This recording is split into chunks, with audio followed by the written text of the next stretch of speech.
Would like to call this meeting to order.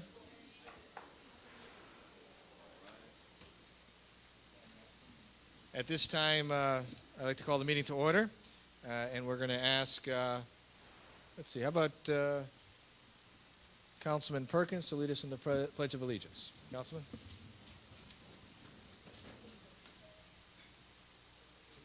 To the flag of the United States of America, and to the republic for which it stands, one nation, under God, indivisible, with liberty and justice for all.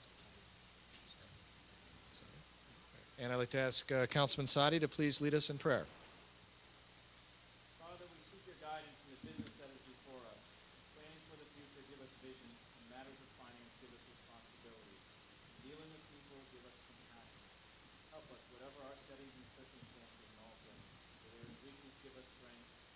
Where there is disagreement, give us tolerance. Where there is misunderstanding, give us patience. Bless our work and everything that is undertaken by us here collectively and our fellow brothers and sisters. Amen.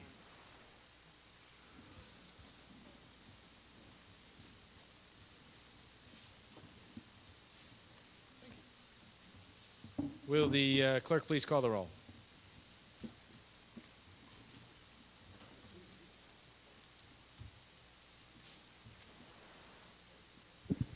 McMahon. Present. Nagershath. Present. Johnson. Present. Trombetta. Present. Caladrino. Perkins. Present. Visconti. Present. Chianese. Present.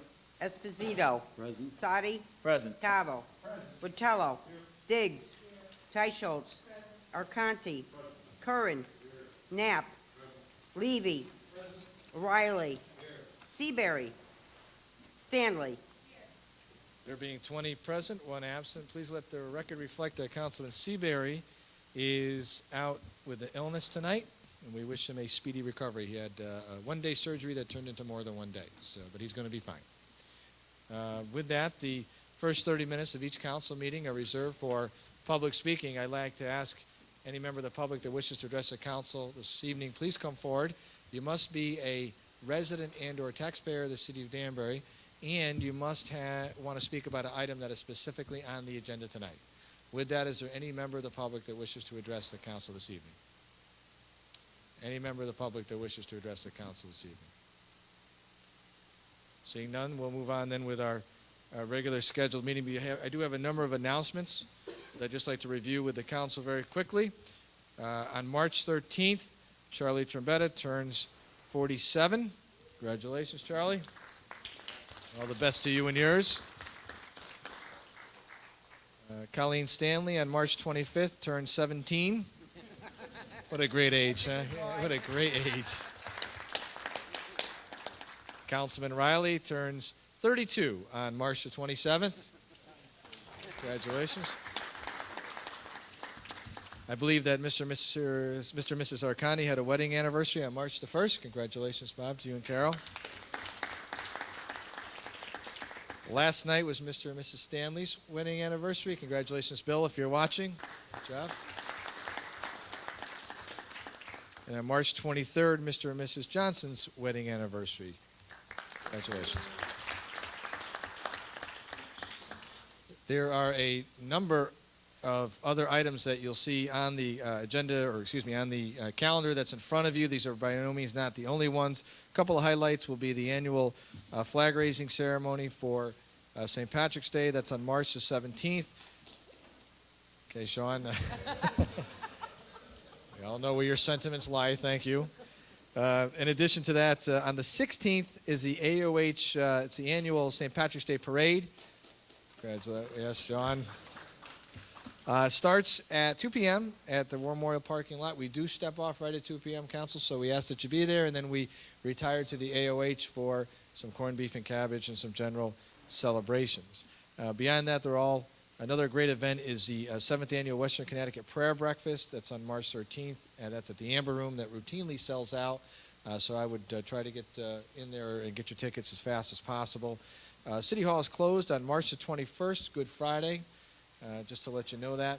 And then you'll see a bunch of other events throughout the month that are listed on the calendar in front of you. I also like to mention one other important birthday, and quite frankly, City Hall in many ways would not run on this without this particular individual. And that is, it's Wade Anderson's 60th birthday on March 13th. Where are you, Wade? Are you in the room somewhere? There you are.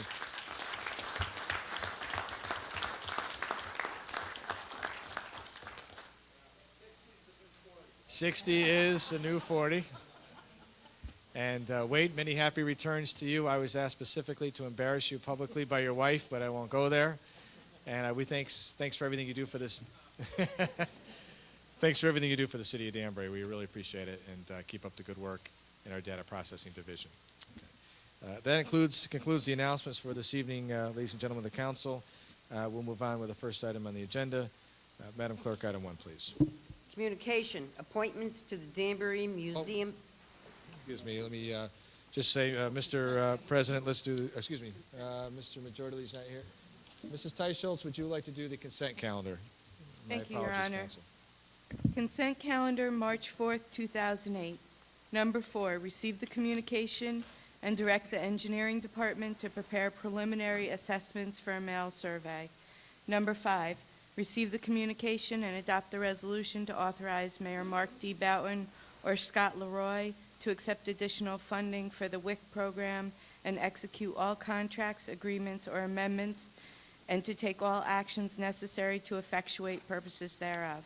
Number 6, receive the communication and adopt the resolution to authorize Mayor Mark D. Boughton to contract with the State of Connecticut Department of Education for a state cost-sharing grant not to exceed $70,000 for a Youth Services Bureau for the fiscal period commencing July 1st, 2008.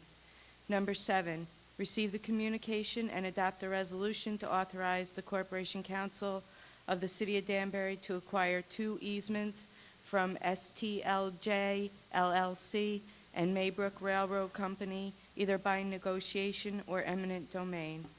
Number 8, receive the communication and approve the request for a water main extension, 102 Federal Road and Stars Road, Danbury Auto Partnership, subject to the standard 8 steps or conditions.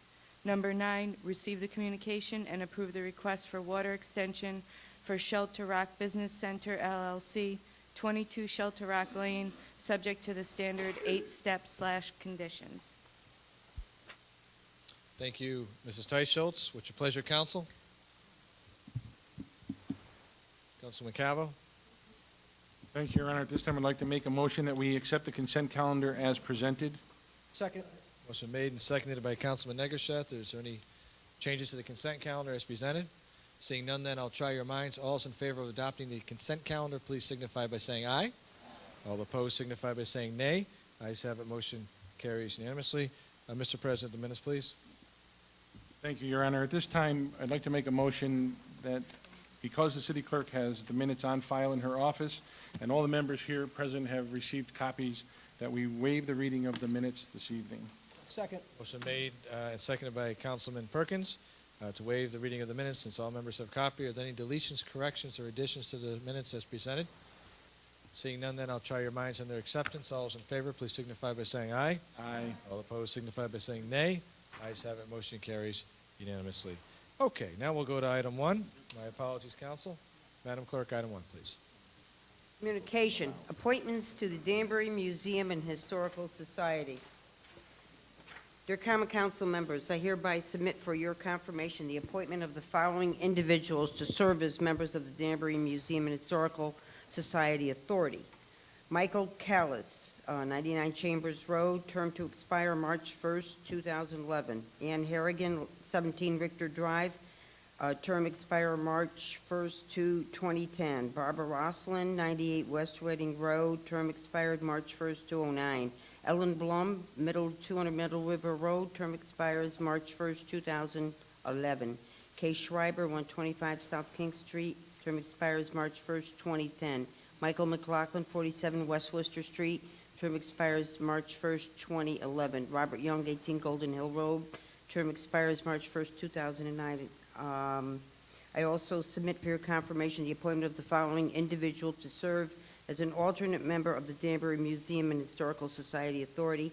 Natalie Weiss, 9 Surrey Drive, Brookfield, term expires March 1st, 2009. Thank you for your consideration of these appointments. Sincerely, Mark D. Boughton, Mayor. Thank you. Madam Clerk, what's your pleasure, Counsel? Councilman Negushev. Thank you, Your Honor. I'd like to make a motion to receive the communication and confirm the appointment of the following individuals to serve as members of the Danbury Museum and Historical Society Authority: Michael Callis, Ann Harrigan, Barbara Rosland, Ellen Blum, Kay Shriver, Michael McLaughlin, Robert Young, and also also confirm the appointment of Natalie Weiss as an alternate member of the Danbury Museum and Historical Society. Second. Made and seconded by Councilman Visconti. Discussion. Mr. Sadi. Thank you, Your Honor. There's been some confusion, I think, among some members on the council how you came up with these names and how they're referred to the council for confirmation. I know there's no one here from the museum tonight. I was hoping somebody would be here, but could you explain that, please, or can somebody explain to us how these names were brought about and why they are being recommended to us? Yes, absolutely. Thank you, Mr. Sadi, for the opportunity to do that. Each of these individuals in some capacity has served the museum authority in the past board, let me just say, in the past, if that makes sense to you. In other words, we had a pre-existing organization. They were 501c3. These individuals had been in some way engaged in the operations of the museum. We spoke to Bridget Gerton, who's the executive director. We asked her to provide names of individuals that, first and foremost, were Danbury residents, and secondly, would be actively engaged in seeing this project and process through. This is a long-term rebuilding process, as we know, although not a little bit different than the Ives Authority, but still nonetheless just as important.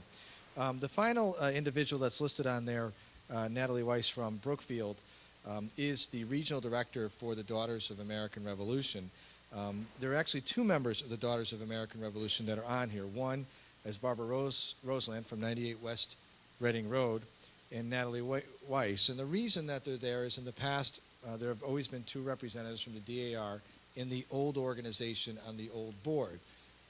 The reason they were allowed to participate was because the Daughters of American Revolution contributed financially to the operations of the authority, of the past organization, and going forward in authority, they've committed to help us fund this, to a small degree, this organization going forward.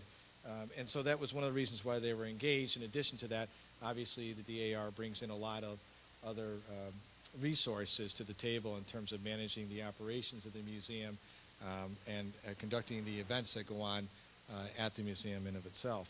So that's really where that came from, those two recommendations. They were directly from the executive director.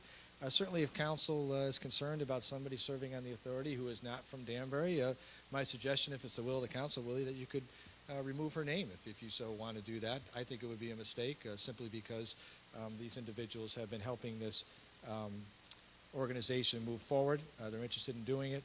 It's not unprecedented. Remember, we've appointed people to the Ives Authority who are not from Danbury as well, and looking at the better interest of the organization and the better interest of the city. But with that, that's kind of how we came up with the names, and I'll be happy to entertain any questions about specifics, although I may have to get back to you later. Thank you. If I may follow up, Your Honor, either to you or through you to the Corporation Council, is this authority, just as boards and commissions, subject to minority party representation?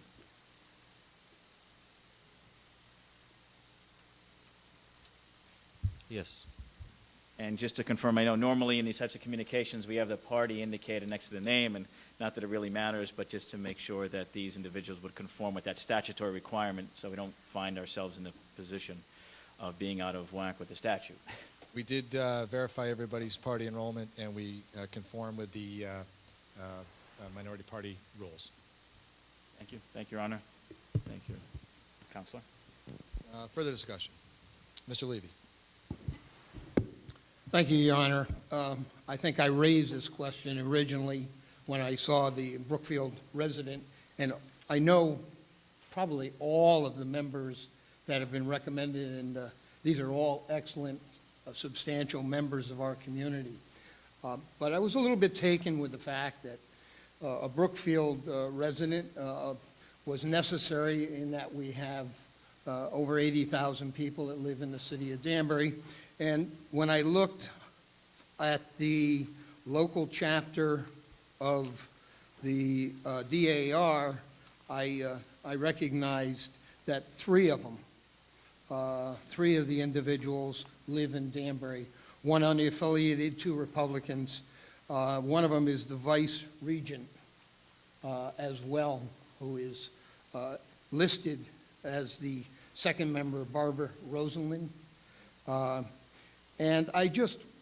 it's just a matter of principle. I know that there's plenty of qualified citizens outside Danbury, but it's a matter of who do I want guiding the quality of life that I'm going to have to live under, and who do I want spending Danbury taxpayers' dollars if we, in fact, have to contribute, which I anticipate we will.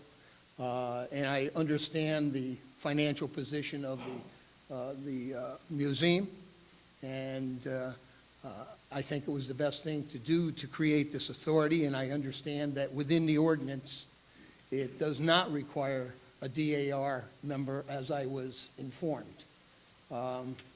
by our president, that in fact, and if that was the case, there was already one who was a fully acting one. But I know all the other individuals. I have a couple of recourses here. One of them is probably to refer this to an ad hoc committee. The other one would be to divide the question. I don't want to see the authority in any way hampered, and I feel strongly I'd like to cast my vote against the Brookfield resident. I think my constituents would want me to do that. Certainly, that's your prerogative, Mr. Levy. I will say that from my understanding from Mrs. Gerton, the other DAR members who live in Danbury were asked if they wanted to serve on the board, and they declined. So the Danbury residents were given an opportunity, because I questioned when she came in about that, and she said we've already talked to them, and this was a recommendation from the DAR directly. In other words, they were approached. These are the people that they asked to be placed on there. But understanding that and understanding your point, certainly people... Well, that's everybody's individual. I would imagine their prerogative. If they feel they want to support the issue, they certainly can, based on the fact that the individual is certainly a credible individual who's worked hard in the museum, but is not a resident of Danbury. And I think we could probably, being there are no requirements that they come from the DAR contained within the ordinance, that we certainly could vet some people that would take that place very readily. So are you going to move to divide the question? I move to divide the question. Okay. Is there a second to Mr. Levy's motion to divide the question and carve Mrs. Weiss out of the, I'm assuming that would be the motion to carve her out on a separate up or down vote? Right. That accurate description of your motion? Okay. Any seconds on that? Seeing none, then the motion fails for lack of a second. Any other discussion about the authority? Seeing none, then I'll try your minds. All those in favor of appointing these individuals to the authority, please signify by saying aye. Aye. All opposed, signify by saying nay. Ayes have it. Motion carries unanimously. I think item 2, just an explanation to the council before we refer this to committee. All of you individually have mentioned to me the issue of parked cars on front lawns, and Les has worked hard on coming up with language that will move this issue out of our zoning, keep it in our zoning regs, but also allow the unit individuals to take enforcement actions against against parking on the front lawn. That's the additional language that you see in front of you. So the motion to refer to public hearing and a committee of the whole would be all of the language, including the add-on that you see here tonight. So I just want to make sure that we are clear as to what the motion would be. And certainly be plenty of time to discuss that and debate this during the public hearing and the committee of the whole. Okay. So with that, Madam Clerk, item 2, please. Communication, amendment to ordinances, illegally parked motor vehicles. What's your pleasure, Counsel? Councilwoman McMahon? Thank you, Your Honor. I'd like to refer this to a public hearing, please. Seeing no, okay, no second required unless there's an objection, but seeing no objection, it is so ordered. Thank you for your support, though, Mr. Shinisi. Madam Clerk, item 3, please. Communication, donation to the Department of Elderly Services. Dear Mayor Bounton and members of the Common Council, the Department of Elderly Services has received the following donations for the performances by the Cellmates, which is the Senior Center Band and the Senior Center Chorus from the following: The Gardens, 25, Filosa, 25. We have also received a donation of 15 from former Danbury resident Anna Andrews. Ms. Andrews, a longtime friend of my family, stopped by the Senior Center and kindly decided to make a contribution. Finally, we have received a donation in the name of the late Mr. Angelo Solis from Mr. J.M. Howard for 25. Mr. Solis was a most honorable man who loved the Senior Center and made it his second home. During a discussion with his widow, Mrs. Angelina Solis, she directed me to use the money for whatever is needed at the center. Please accept all of the donations and transfer the above $90 into line item 50025318, postage. Thank you. Respectfully, Susan N. Tamanio, Director of Elderly Services. Pleasure, Council. Councilman Cavo. Thank you, Your Honor. Welcome, Mr. Cavo. At this time, I'd like to make a motion that we receive the communication, accept the donations, and transfer the $90 into 50025318, and send the appropriate letters of thanks. Second. Motion made and seconded by Councilman Johnson. Or is that Councilman Trombetta? Councilman Johnson. Is there any discussion about the donation? Seeing none, then I'll try your minds. All those in favor, please signify by saying aye. Aye. All opposed signify by saying nay. Ayes have it. Motion carries unanimously. Items 4 through 9 were consent. Madam Clerk, item 10, please. Report, Governmental Entities Review Board. What's your pleasure, Council? Councilwoman Stanley. Thank you, Your Honor. Without any objection, I would like to refer this to a public hearing. Seeing no objection, it is so ordered. At this time, we'll ask for a motion to move the department reports. Mr. Cavo. Thank you, Your Honor. At this time, I'd like to make a motion that we move item number 11, 12, and 13 to the end of the agenda so that we may take up the department reports now. Second. Motion made and seconded by Mr. Negasheth. All those in favor of moving items 11, 12, and 13 to the end of the agenda, please signify by saying aye. Aye. All opposed signify by saying nay. Ayes have it. Motion carries unanimously. Mr. President, department reports. Your Honor, at this time, I'd like to make a motion that we waive the reading of the department reports, as all members have copies, and copies are on file in the city clerk's office. Second.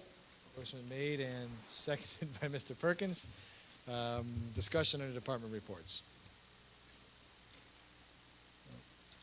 Seeing no discussion, then all those in favor of acceptance of the reports, please signify by saying aye. Aye. All opposed signify by saying nay. Ayes have it. Motion carries unanimously. Before we begin with item 11, we are going to go into executive session to discuss negotiations, but I'm going to ask Mr. Kozahowski to do a presentation, if you will, for the benefit of the public and the benefit of our viewers on TV tonight, so that we can understand what exactly parcel of land we're talking about. So with that, Jack has been assigned the duty of caring for our $6.6 million and has been working diligently and meeting with individuals and organizations really throughout the region as we begin building our greenways and we begin our open space initiative. So, Mr. Kozahowski. Thank you, Mayor. Since you had a short agenda, I thought I'd take the opportunity and give you a 2-hour short course on how to build it. But I'll do the Reader's Digest version, 5 minutes. We're talking about an area of town in north central Danbury, which we'll key into. Tonight, we're discussing the first step of authorizing the city to acquire a foundation property.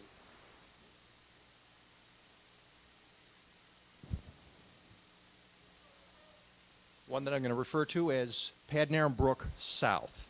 And that's just the beginning. The next step is to acquire additional properties to expand the Greenway northward. So if we go up Route 37 towards Padnaram Reservoir, there are additional properties that are going to come in front of you down the line after we make some additional contact. And this would start to build a greenway towards Padnaram Reservoir.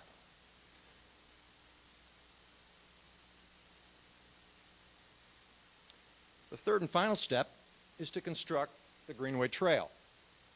It actually sounds simpler than it actually is. It actually occurs. It may take a couple of years for this to happen, getting grants together, getting permits, having a conceptual design, a final design. But eventually we'll get a greenway in that may end up extending up to and around Padanaram Reservoir, a couple of miles long. And this will give us several benefits for the city if this comes to be.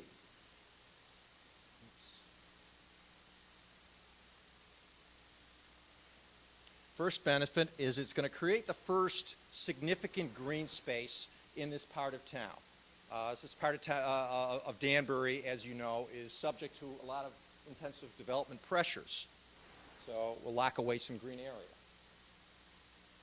Second, the trail can be used for passive recreation. It's a very scenic area along Padanaram Brook and up to Padanaram Reservoir. And I'll mention that even the foundation property, I've walked it a couple of days ago, and it's beautiful. So it would be short. It would be nicer if we can extend it further. That's the game plan. Third is we're close to the high school. We're close to other schools in Danbury. It creates an opportunity for environmental education, for activities for schools. And this is consistent with Commissioner McCarthy of the Department of Environmental Protection is encouraging the whole movement of no child left inside. So this will get Danbury, we are already moving here in Danbury towards that, but this is another step forward. And the fourth is it does lock away this area and permanently preserve it as an open space. We have a plan that will be evolving over the next couple of months. It's going to look at several open spaces geographically throughout Danbury. But one of the things we're looking at is balance. And right now there's a lot of green space and greenways in southern Danbury, not much else north in the northern part. So this will create some balance.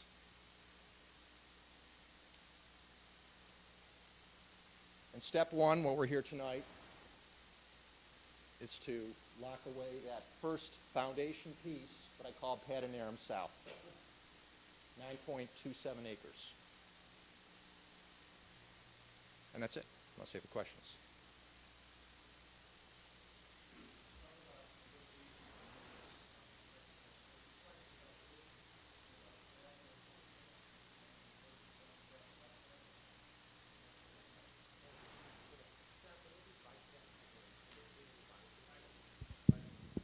I'm sorry.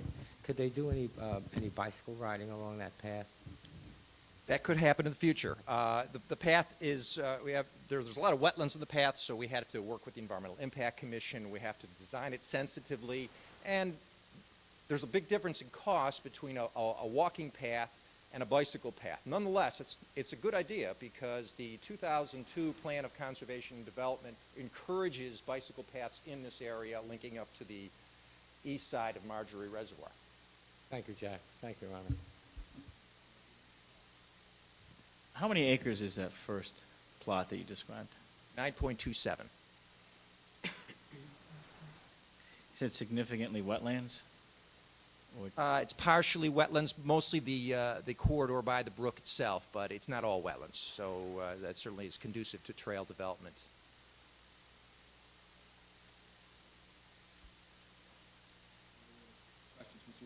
Yeah, thanks, Your Honor. Jack, I may have missed this. How wide is the average width of the trail that you're foreseeing?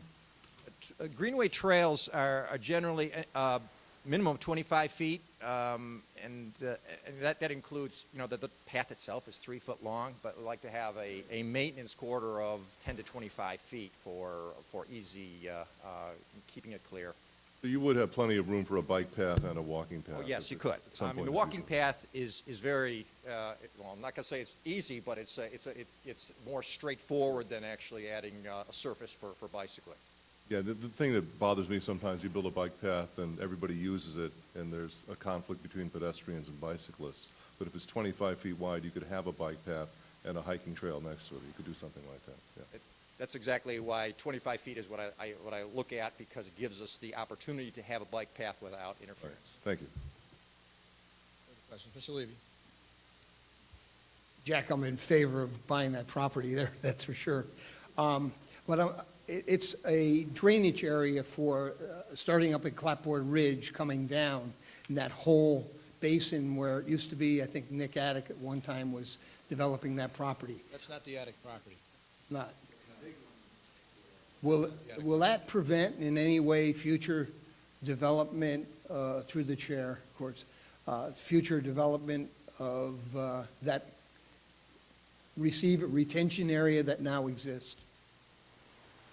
I think if I understand your question, you're questioning whether the development of of a trail could The acquisition of the 9 acres, is that going to encompass that whole receiving area along Route 37? No. If we were successful in extending it north, the property north that I call Padnaram Brook North, that's a significant catchment area. That's and the in, attic property, just for reference. And in fact, that would get, as we construct a trail, we'd be sensitive to trying to resolve some of the erosion and drainage problems that occur. We can create retention areas that could double as habitat and environmental education sites. So you got to be kind of creatively combine some concepts. Through the chair again, are there any opportunities to acquire more property in that area? Well, the property immediately to the north is the one we're looking at, and then it goes up, that links directly to Padnaram Reservoir, which is city-owned. So that would be a loop we're looking at. And then that's in general proximity to the proposed trail along the east side of Marjorie Reservoir, so we can look at those linkages as well. I do want to say, if I could just kibitz in here, last time we checked around the Padnaram Reservoir, I think, and we'll double check this, but I thought it was around 20 acres or so of city-owned land that surrounds that reservoir, which we already have in our inventory. So so that really leaves us one section in the middle, which is the Padnaram North section, which is the old commonly referred to as attic property that we're sort of surrounding now and moving it for the kill, if you will. Mr. Trombetta.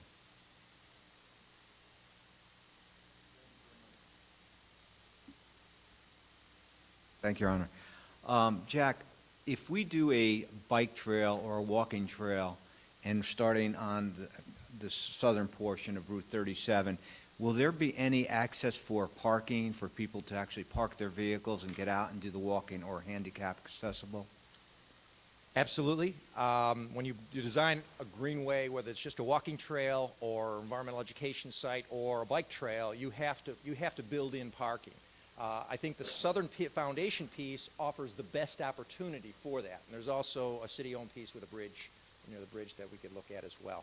But that's a good point. Parking is going to be necessary once we start doing greenway construction. Further discussion or questions for Mr. Kozowski? Yes, Mr. Sheenese. Through the chair. Jack, can you put up that map again with the actual pieces?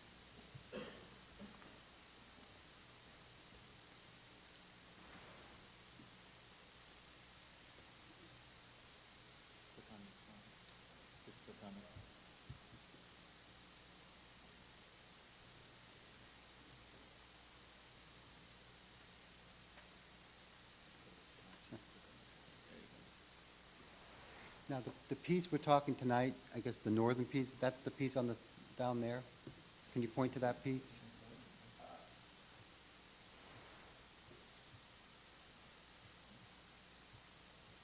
What I'm trying to get at is how many... The piece that's shown there is what it's referred to as Padnaram Brook South, 9.27 acres. And that's privately owned currently? That's privately owned. How many other parcels are privately owned that we need to purchase to go forward? One additional one. And where's that one? And how many acres is that? I want to say 90. Is it 80? Okay, over 80. 80 acres. And to purchase that piece, is that the entire parcel you would have to purchase, or is that just they would have to carve that piece up?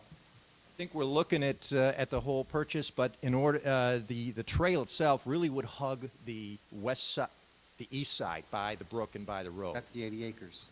Within the 80 acres, there'll be a minimum 25-foot corridor for the trail. But a greenway is more than a trail; it's preserving a swath of land and having a deed restriction for any development. So the trail is one thing, locking it away from for future development is another.